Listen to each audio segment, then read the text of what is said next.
of the Best Concept National Award.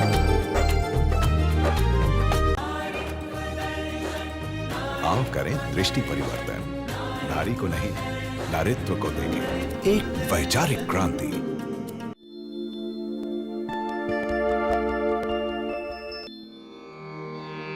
इतिहास करवटे बदल रहा,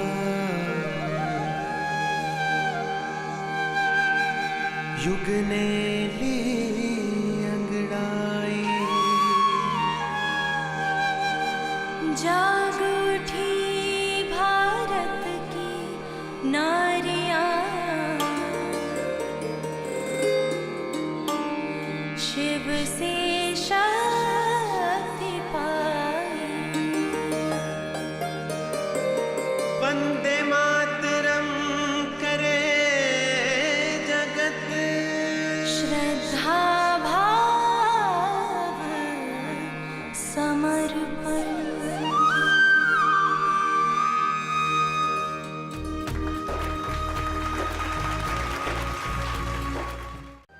नमस्कार, बहुत बहुत स्वागत है आपका हमारे इस प्रोग्राम में जिसका नाम है नारित्व दर्शन। आधुनिक दुनिया में सम्मान का आधार है धन, भौतिक समृद्धि। समाज में ऊंचे से ऊंचा स्थान अर्जित करने के लिए आज परिवार का प्रत्येक सदस्य इस प्रतिस्पर्धा में अपना योगदान दे रहा है।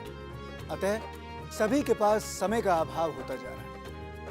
पति पत्नी यदि दोनों ऑफिस जाते हैं तो उनके बच्चे अपने पेरेंट्स के संपूर्ण स्नेह से वंचित रह जाते हैं। इसलिए बच्चे का संपूर्ण विकास नहीं हो पाता है। कई बच्चे घरों में रहते हुए भी माता पिता के अधिकारों की अथवा उनकी छत्र छाया की अवहेलना करते हैं और मन चाहे उल्टे पुल्टे कर्मों में लगे रहते हैं। बच्चे घर से बाहर स्नेह ढूंढते हैं और झूठे नाते जोड़ लेते हैं। वो द्रव्यपान, मद्यपान जैसी आदतों में पड़ जाते हैं। यदि बचपन में ही उसने ईर्ष्या, द्वेष, छीना झपटी, रोब, आतंक और जिद से काम निकालने की आदत डाल ली या उसे जरूरत से ज्यादा लाड़ प्यार की आदत पड़ गई तो वो आगे चलकर भी समाज में अपनी इन्हीं आदतों के बल पर जिएगा और एक समस्या बन जाएगा। अतः आवश्यकता इस बात की है कि माता से उसे स्नेह और शक्ति का उचित मार्गदर्शन भी मिले। क्या है नारी का स्नेह और शक्ति का रूप और कैसे कर पाती है नारी अपने इन रूपों को एक दूसरे के साथ संतुलित? जानेंगे आज के विषय में स्नेह और शक्ति का संतुलन। दीप में है ज्योति दर्शन, सीप में है मोती दर्शन, नर नारी में दर्शनिया, आत्म दर्शन, शक्ति दर्शन, आत्म दर्शन, शक्ति दर्शन, नारित्व दर्शन, नारित्व दर्शन, नारित्व दर्शन। आओ करें दृष्टि परिवर्तन, नारी को नहीं नारित्व को देंगे एक वैचारिक क्रांति। नमस्कार, मेरा नाम है अमन यतन वर्मा। मैं इस प्रोग्राम का सूत्रधार हूं। आज यहाँ ब्रह्मा कुमारी के गॉडलीवुड स्टूडियोज में हमारे साथ हैं वरिष्ठ राजयोग प्रशिक्षिका, स्नेह और शक्ति का एक आदर्श रूप, ब्रह्मा कुमारी शीलू दीदी जी। जोरदार तालियों के साथ उनका स्वागत कीजिए। प्रणाम। आइए विराज जी। दीदी, एक बार फिर आपका स्वागत है हमारे शो में। आप आई, बहुत बहुत शुक्रिया। बहुत सारी बातें आपके साथ करनी है। पहले देखते हैं स्नेह और शक्ति, ये एक डॉक्यूमेंट्री फिल्म। एक बार एक गांव में एक बच्चा चोरी करके भाग रहा था और उसका एक्सीडेंट हो गया। उस बच्चे के माता पिता बहुत गरीब थे, उसका इलाज नहीं करवा सकते थे। तभी उस गांव में दूसरे गांव से एक परोपकारी सेठ ने मुलाकात ली। गांव की पंचायत ने निर्णय लिया कि सेठ के द्वारा उस बच्चे का इलाज करवाया जाए और ऐसा ही हुआ। बच्चे की एक टांग टूट गई थी, उसे ऑपरेट करके आर्टिफिशियल पांव को लगा दिया गया। माँ ने उसकी बहुत स्नेह से पालना की, लेकिन उसे यह शिक्षा नहीं दी कि उसे चोरी नहीं करनी थी। कहते हैं ना, लव इज ब्लाइंड। बच्चे के स्नेह में माँ को उसकी गलती नहीं दिखाई दी, सिर्फ स्नेह देती रही। साल बीतते गए, समय बदलता गया। एक दिन वही सेठ फिर से उस गांव में आया जहां उसने बच्चे का इलाज करवाया था। उसने उस बच्चे की खबर ली तो पता है क्या उत्तर मिला?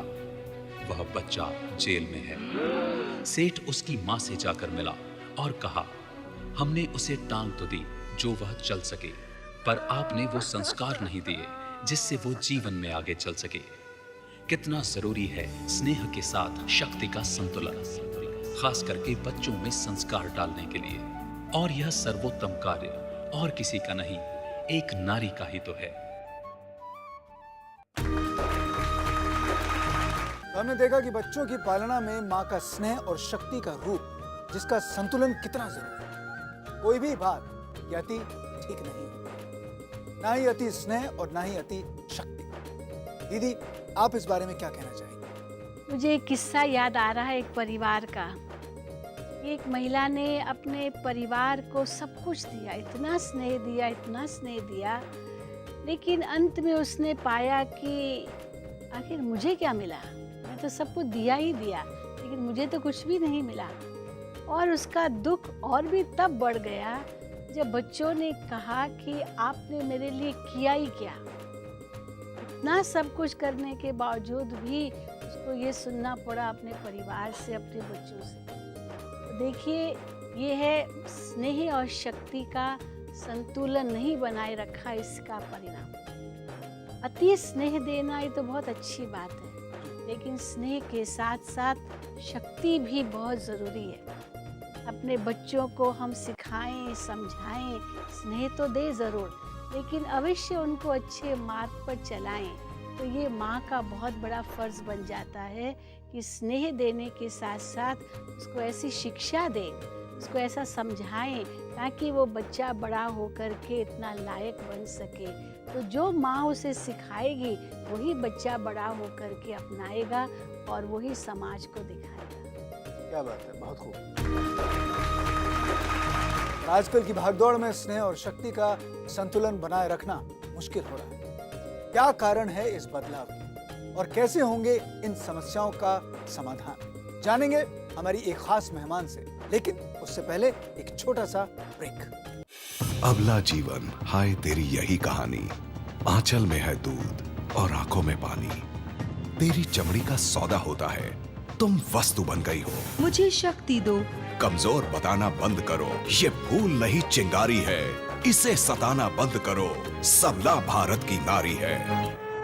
धरती पर तो कीर्ति बिखेरी, गगन में भी ध्वज फहराया। हमारा ये कार्यक्रम ऐसी ही विशिष्ट महिलाओं से रूबरू होने का एक अनोखा प्रयास है। हम नर नारी के शरीर को ना देख उसमें आत्मदर्शन, नारीत्व दर्शन करें। देखना ना भूलिएगा, winner of the best concept national award, नारीत्व दर्शन।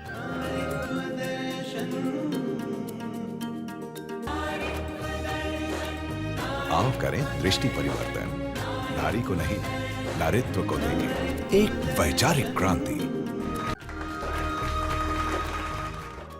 नमस्कार। ये सच है कि नारी के कई रूप हैं, तो तहे दिल से स्वागत है स्नेह और शक्ति का एक रूप, किरण चोपड़ा जी का, जो Punjab Kesari publisher private limited की डायरेक्टर है। अपना जीवन समाज सेवा में समर्पित करने वाली किरण चोपड़ा जी एक असाधारण महिला है, जिन्हें समाज सेवा में उनके अमूल्य योगदान के लिए कई अवार्ड से सम्मानित भी किया गया है। आज जहां समाज पैसे के पीछे भागते रिश्तों को भुलाता जा रहा है, वहीं किरण जी उन लोगों के लिए उम्मीद की रोशनी लेकर आई हैं अपनी संस्था वरिष्ठ नागरिक केसरी क्लब के रूप में, जिसकी फाउंडर और डायरेक्टर हैं किरण जी खुद। जोरदार तालियों के साथ स्वागत कीजिएगा किरण चोपड़ा जी का।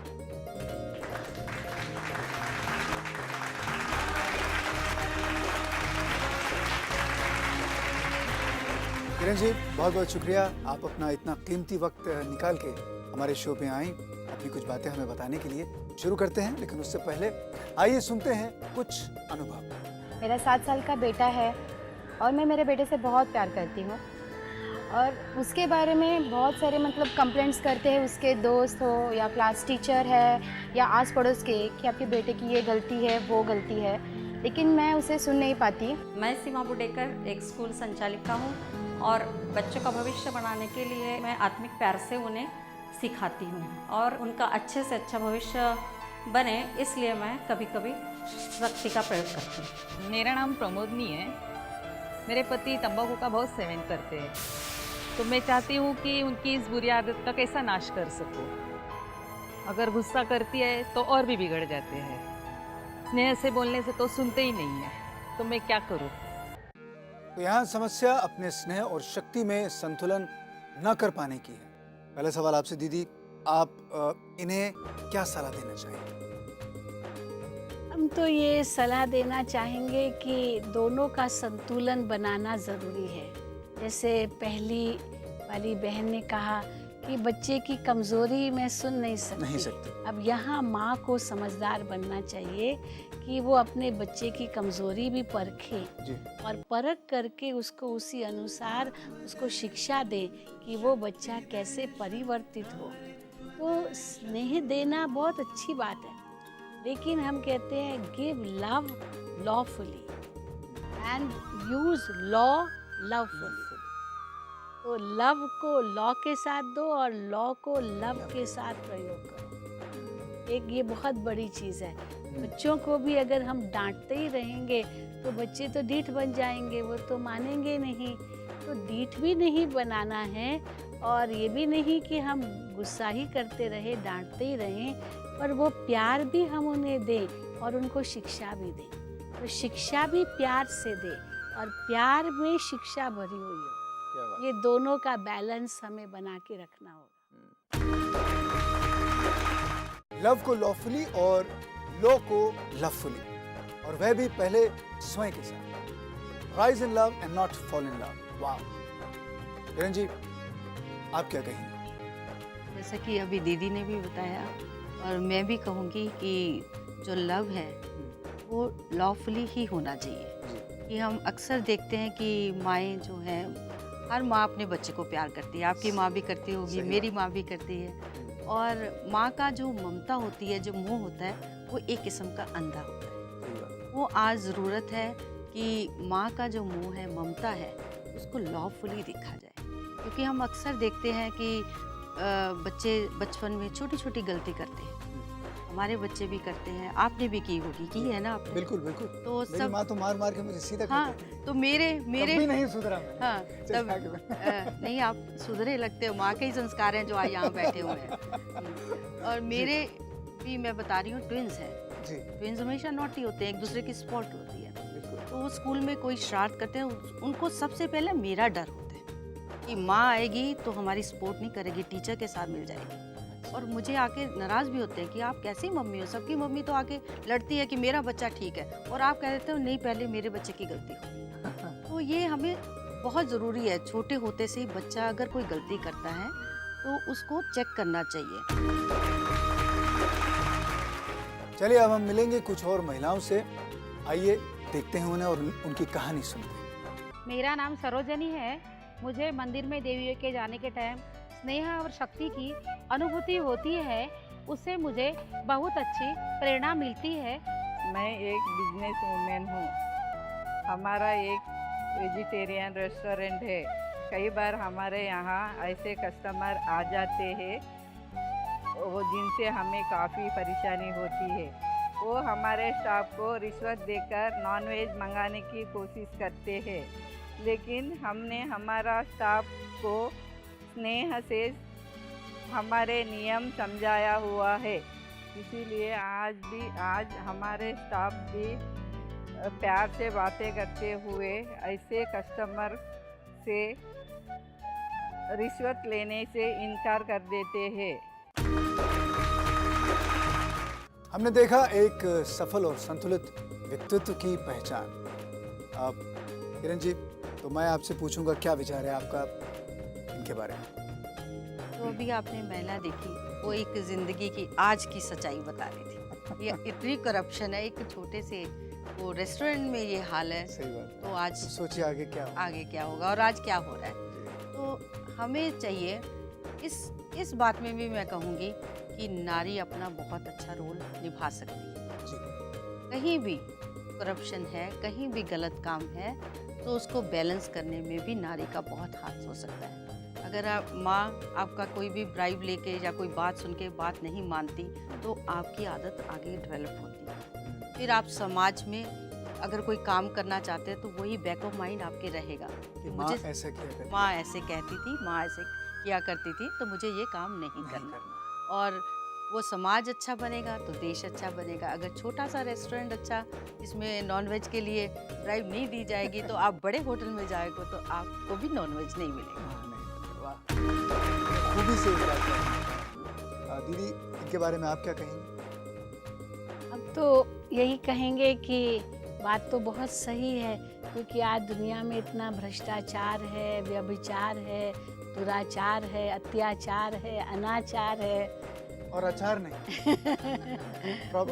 अचार या आचार आचार माना आचरण। तो वो आचरण हमने देखा है, ये बचपन से सिखाया जाता है। जो बच्चे को सिखाया जाता है वो सारा जीवन उसका साथी बनता है। इसीलिए माँ के ऊपर बहुत बड़ी जिम्मेदारी है। परंतु मैं उसके लिए ये भी कहूँगी कि माँ पहले अपने अंदर में खुद के प्रति भी संतुलन बनाए, यानी दूसरों को तो स्नेह और शक्ति से चलाए, लेकिन खुद के प्रति भी रिस्पेक्ट हो। कई बार हम देखते हैं माताओं को अपने प्रति रिस्पेक्ट नहीं है, वो खुद के गुणों को भी नहीं देख पाती है। इसीलिए खुद के गुणों को देखें, और ये भी सही है कि इतनी ढीठ भी न बन जाए, इतनी वो स्टबन भी न बन जाए कि वो कुछ मानने को तैयार भी न हो। अवश्य हमें शक्ति रूप बनना है, हमें दुर्गा अम्बा की तरह बनना है, लेकिन साथ साथ शीतला देवी भी बनना है। अपने आप को भी बदलना होता है। कई बार प्यार से हम दूसरे को बदल सकते हैं, तो अपने आप को बदलेंगे तो दूसरे को भी हम सहज बदल सकते हैं। मानो ये संतुलन हमारे जीवन में बहुत ज़रूरी है, तब हम दूसरों को ये संतुलन दिखा सकेंगे, अनुभव करा सकेंगे। सही, बहुत बहुत बढ़िया बात। तो समय निकालिए अपने लिए और ये सोचिए कि कहाँ आपको स्नेह और कहाँ आपको अपनी शक्तियों का उपयोग करना है। अपने व्यक्तित्व में स्नेह और शक्ति का सामंजस्य बैठाती कुछ महिलाओं से हम मिलेंगे, लेकिन एक छोटे से ब्रेक के बाद। ब्रह्मा कुमारी के प्रत्येक सेवा केंद्र पर राजयोग मेडिटेशन निशुल्क सिखाया जाता है। ये कोर्स 7 दिन प्रतिदिन 1 घंटे का है। बड़े शहरों से लेकर छोटे छोटे गांवों में हमारे 8000 से अधिक सेवा केंद्र हैं।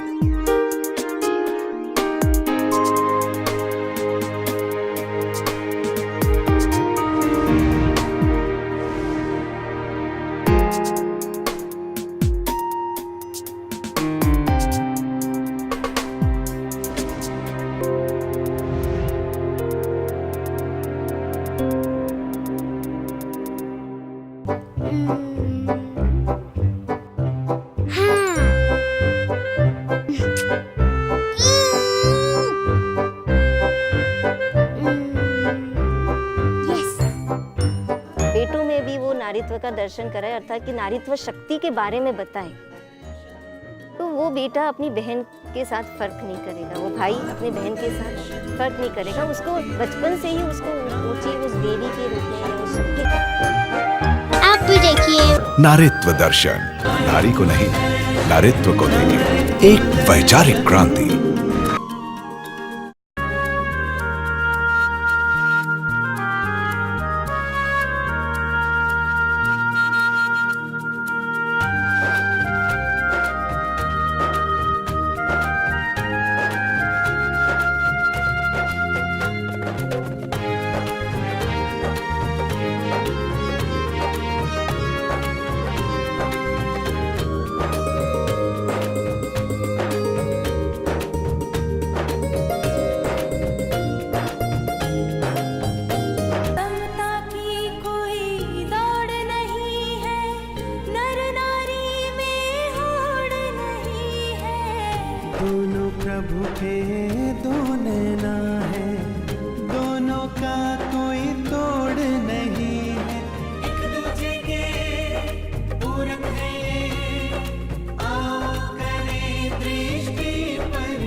आओ करें दृष्टि परिवर्तन।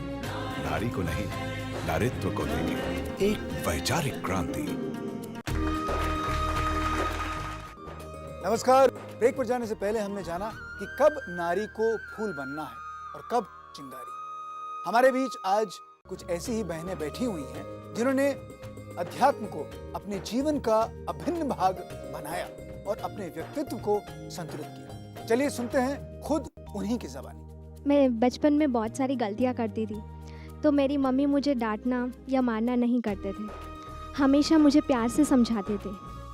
उसी प्यार के वजह से और उनकी शिक्षा के वजह से प्यार और शक्ति की बैलेंस करने की ताकत मेरे अंदर आई और मम्मी ने मुझे यही सिखाया है और लाइफ में भी आगे मेरे अंदर ये रखना चाहती हूँ। क्या मैं आपकी मम्मी के साथ ज़रा चेंज कर सकता हूँ? क्योंकि मेरी मम्मी मुझे बहुत पीटा करती थी। हमें बड़ी खुशी है कि आपकी मम्मी ने बड़े प्यार से आपको सिखाया, समझाया। आपके अलावा कोई और कुछ कहना चाहेंगे? मेरा नाम सुधा है। सुधा, मैं एक गृहिणी हूँ जी। मेरे सरल स्वभाव के कारण मेरी नौकरानी बहुत छुट्टियाँ करती है, इससे मेरे को बहुत परेशानी होती है। एक दिन मैंने बहुत डांटा उसे, दूसरे दिन वो डर गई और रोज आने लगी। लेकिन ये स्वभाव उसका थोड़े ही दिन चला, गुस्से का प्रभाव बहुत थोड़े समय रहा, फिर उसकी वही आदत, वही छुट्टियाँ। मैं परेशान हो गई। एक दिन मैं टीवी पर पीस ऑफ माइंड चैनल देख रही थी, तो ब्रह्मा कुमारी दीदी ने समझाया कि हमें मैं और शक्ति का संतुलन रखना चाहिए, हर समय डांटना नहीं चाहिए, शुभ भावना भी रखना चाहिए। दूसरे दिन मैंने ऐसे ही किया, अपनी नौकरानी के साथ बहुत प्यार से बात की और उससे शुभ भावना की किरणें दी और उसके बाद से वो रोज आने लगी, कभी उसने छुट्टी नहीं की।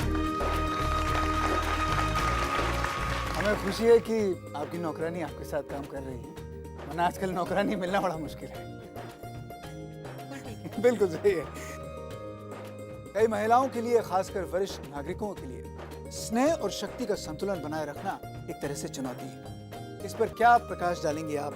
किरण जी बताइए मुझे। तो ये एज है, इसमें क्या है कि हेल्थ आपकी जवाबदेही होती है और सोसाइटी की, समाज की और यहाँ तक कि आपके बच्चों की, आपकी तरफ जो नज़रिया होता है, नज़रें होती हैं, वो बदल रही है। तो स्पेशली अगर आप सर्विस क्लास से हो तो आपको मालूम है कुर्सी को सलाम होता है, जैसे ही कुर्सी गई और सबकी नज़रें चेंज हो गई। अगर आप बिजनेस क्लास से हो तो बच्चे कहते हैं पापा मम्मी आप आराम कीजिए, हम बिजनेस संभालते हैं। और अगर आप वैसे ही हो, कोई काफ़ी काम नहीं है, तो भी सबकी नज़रें आपकी इस उम्र में चेंज होती है। तो इस समय एक तो हेल्थ प्रॉब्लम होती है, एक लोनलीनेस की प्रॉब्लम होती है, अकेलापन आ जाता है, तो थोड़ा सा नेचर में चिड़चिड़ापन आता है। हम बुजुर्गों को कहते हैं कि आपके बच्चे गलत नहीं, आप भी गलत नहीं हो, आपकी हेल्थ और समय ऐसा है और बच्चों को काम करना है, आपको अपनी युवा पीढ़ी के साथ बैलेंस बनाना है। उसके लिए हम उनको 3 बातें कहते हैं कि आप नॉन, मौन और कौन का सिद्धांत अपनाइए। नॉन, मौन, कौन? हाँ, नॉन मीन्स अप्रिशिएट कीजिए और मौन आप ज़्यादा से ज़्यादा चुप रहो, आपकी सलाह मानी जाए, मांगी जाए तब दो।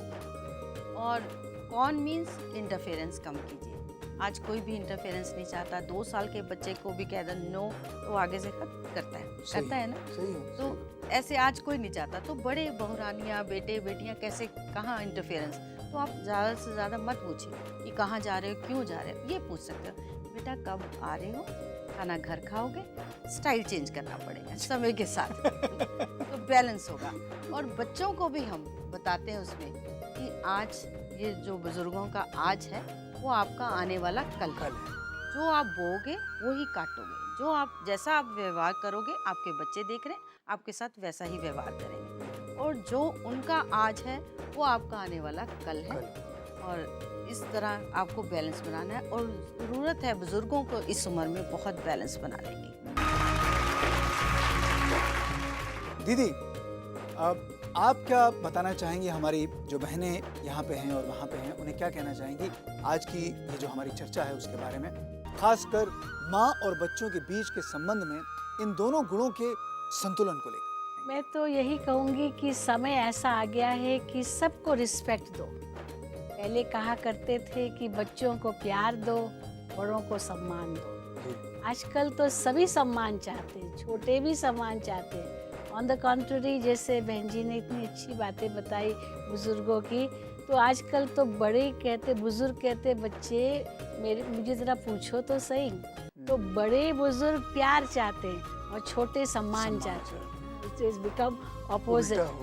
तो और जैसे दूसरी बात बहन जी ने बहुत अच्छी कही कि हम उनको कैसे संबोधन भी करें। हम ऐसे नहीं कहेंगे बेटा ये मत करो, बेटा ये मत करो, या बेटा ये तुमको करना है, बेटा ये करोगे। तो पूछना भी रिस्पेक्ट से है, ऑर्डर नहीं करना है। क्योंकि अगर हम कहेंगे ये करना है, वो कहेंगे नहीं करूँगा। आजकल तो बच्चे ऐसे भी हैं, तो इसीलिए नहीं करूँगा तो आप कुछ भी नहीं कर सकते हो। लेकिन अगर आप उनको रिस्पेक्ट से पूछते हो बेटा करोगे, अब वो नहीं कह रहा है तो आप फोर्स भी नहीं कर सकते हो। पर इसको प्यार से कहा और रिस्पेक्ट से कहा, वो अवश्य उसको स्वीकार करें। तो हमने देखा है कि स्नेह और शक्ति दोनों का एक सुंदर हम समन्वय बना के रख सकते हैं।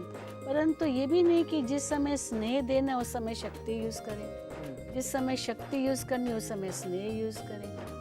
फ्लेक्सिबल भी रहें और हम डिटर्मिन भी रहें, दृढ़ भी रहें। परंतु दृढ़ता कहाँ यूज़ करनी है और फ्लेक्सिबिलिटी कहाँ यूज़ करनी है, ये थोड़ी परख शक्ति हमारे अंदर अगर हो तो हम बहुत कुछ सुंदर व्यवहार समाज के साथ, परिवार के साथ, मित्रों के साथ, संबंधियों के साथ कर सकते हैं। ध्यान का सहारा, रिश्तों का महत्व आपको ताकत देता है ये तय करने के लिए कि किस रूप की आवश्यकता आपको कहाँ अधिक है।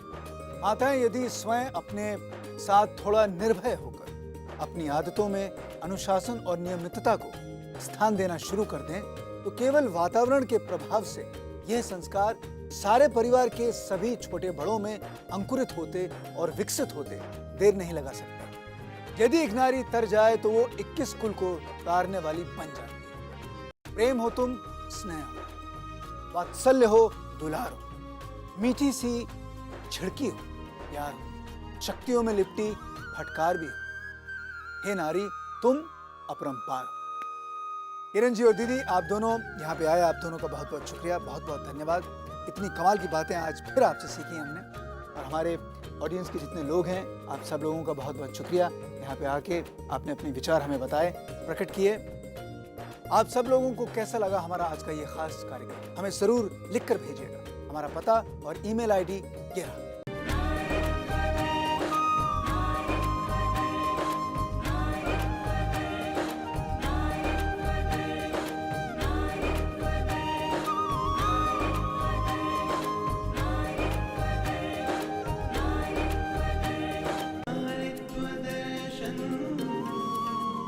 फिर होगी मुलाकात आपसे और जानेंगे नारी के स्वास्थ्य के बारे में हमारी इसी खास प्रोग्राम में जिसका नाम है नारीत्व दर्शन। तब तक के लिए इजाजत दीजिए। ओम शांति, वंदे मातरम।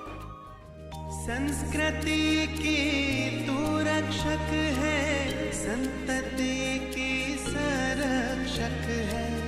दिव्य गुणों की मूरत नारी, प्रथम गुरु और शिक्षक है। तुम्हें लक्ष्मी देवी दुर्गा सरस्वती है पूजन अर्चन। नारीत्व दर्शन, नारीत्व दर्शन, नारीत्व दर्शन।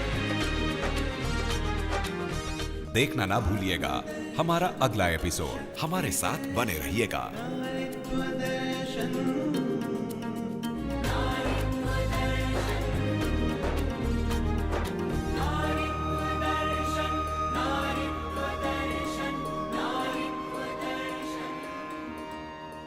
Winner of the Best Concept National Award. यदि हम अच्छे विचारों से भोजन ही नहीं बनाएंगे तो वो खाने वाले को भी नहीं लगेगा। हर 7 मिनट में एक थैली के कैंसर की वजह से और हर 10 मिनट में ब्रेस्ट कैंसर, स्तन कैंसर की वजह से हर रोज भारत में एक औरत की मृत्यु हो रही है। आओ करें दृष्टि परिवर्तन। नारी को नहीं, नारीत्व को देंगे। एक वैचारिक क्रांति